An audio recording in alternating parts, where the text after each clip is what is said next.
அனைவருக்கும் வணக்கம்.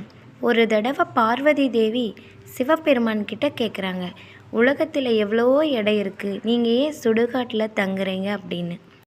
அதுக்கு சிவபெருமான் என்ன சொன்னாருன்னா, எல்லா மனிதர்களும் இறந்த பிறகு சுடுகாட்டுக்கு தான் வருவாங்க.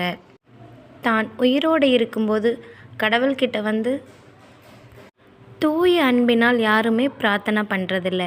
எனக்கு அது வேணும், எனக்கு இது வேணும் அப்படின்னு சொல்லிட்டு தான் வேண்டிகிட்ருக்காங்க. அவங்க இறந்த பிறகு தான் அவங்களோட உறவினர்கள் அவங்கள நினச்சி ஒரு 10 நாள் ஒரு 15 நாள் அழுபாங்க. அதுக்கப்புறம் அந்த மனிதர் என்ன சொத்து சேர்த்து வச்சுருக்காங்க, எங்கே பணம் வச்சுருக்காங்க அப்படின்னு சொல்லிட்டு தேடிட்டு அந்த வழியில் போயிடுவாங்க. அப்போ தான் அந்த ஆன்மா உணரும், தான் வாழ்நாள் முழுவதும் செல்வத்தை நோக்கி ஓடி ஓடி தன் வாழ்நாளை வீணடிச்சிட்டோம் அப்படின்னு சொல்லி ரொம்ப வருத்தப்படும். மோட்சத்தை சேர்த்து வைக்கவேலே அப்படின்னு சொல்லி அந்த ஆன்மா ரொம்ப வருத்தப்பட்டு நிற்கும்.